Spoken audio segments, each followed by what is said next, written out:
प्रयागराज के बराबर में कौशाम्बी जिले में पाल समाज की बच्ची के साथ जो अन्याय हुआ और उसमें जो पुलिसिया कार्रवाई, उस पर बहुत सारे सवाल खड़े हो रहे हैं। एक पक्ष कह रहा है कि हम पीड़ित हैं, दूसरा पक्ष कह रहा है कि हम पीड़ित हैं। ब्राह्मण समाज के लोग कह रहे हैं हम पीड़ित हैं। अब ये पता जाके लगेगा मौके पे कि कौन पीड़ित है। इसलिए मैं उन परिवार से मिलने के लिए पाल समाज के आया था, लेकिन पुलिस ने मुझे यहाँ रोक लिया और मुझसे कहा कि अभी लॉ एंड ऑर्डर की सिचुएशन अच्छी नहीं है, आप कुछ देर इंतजार कर लें, उसके बाद हम आपको जाने की इजाजत दे देंगे। मैं यहाँ इंतजार कर रहा हूँ पिछले 2.5 घंटे से, लगभग अब 2.5 घंटे होने को आए। मैं यहाँ इंतजार कर रहा हूँ कि मुझे वहां जाने की इजाजत मिले और मैं उस परिवारों की आवाज को उठा पाऊं, मैं जान पाऊं सत्य क्या है।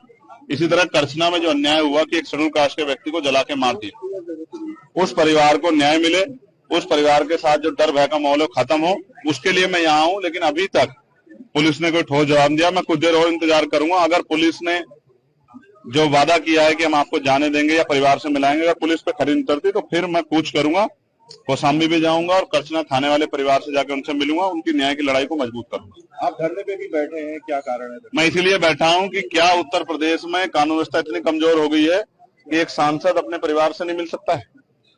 क्या हो गया उत्तर प्रदेश में? हम इलाहाबाद में, जहां पूरे उत्तर प्रदेश के लोग आते हैं न्याय मांग रहे हैं। हम तो लंबे समय से मेरठ में हाईकोर्ट की बेंच की मांग को भी उठा रहे हैं, लेकिन इलाहाबाद में इसलिए मुझे तो रोका गया। अपराधियों क्यों रोका गया? यहाँ 500-700 पुलिस लगा के क्यों रोकना चाहते हो? क्या एक परिवार से नहीं मिलने की छूट दे सकते हो आप लोग? तो मैं तो कह रहा हूं मैं अकेला जाऊंगा, आपके साथ जाऊंगा, आप ले चलो, लेकिन मुझे मेरे परिवार से मिलाओ, मैं उनकी तकलीफों को जान दो। भी उस माँ से मेरी बात है जो बच्ची की माँ, उन्होंने कहा मेरी बच्ची की हालत आके देखिए, हमारी हालत आके देखिए, हम यहाँ डर के साए में, हमारी मदद कीजिए, हमारी आवाज उठाइए। तो पुलिस मुझे क्यों रोक रही? क्या पुलिस किसी को छिपाना चाहती है? क्या पुलिस दबाव में काम कर रही है? मैं तो मानता हूं पुलिस कभी दब नहीं सकती, लेकिन इस बात को जानना पड़ेगा कि सब क्या हो रहा है। मैं तो पुलिस का सबसे बड़ा हितैषी, सब जगह आवाज उठाता हूँ, पार्लियामेंट में भी आवाज उठाता हूँ, सड़क पर भी उठाता हूँ। उनकी 8 घंटे की ड्यूटी हो, उनको न्याय मिले, उनको जो वेतन विसंगतियां वो दूर हो, उनके साथ जो है जो बॉर्डर स्कीम है वो खत्म हो। लेकिन क्या आज पुलिस मुझे रोक के जो है क्या कानून का हनन नहीं कर रही, संवैधानिक जो अधिकार है उनका हनन नहीं कर रही? इसका जवाब भी देना चाहिए। और मैं मीडिया से कहूंगा कि पुलिस से पूछे कि वो मुझे क्यों रोक के बैठे। धन्यवाद। से पहले लाइव आए थे, आपने हाउस अरेस्ट की बात भी कही और सरकार ने भी कहा, क्या कुछ? उसी के बाद मुझे बाहर आके बैठना पड़ा, इसलिए लाइव आया कि मुझे जाना था कहाँ और मुझे लेके कहाँ गए।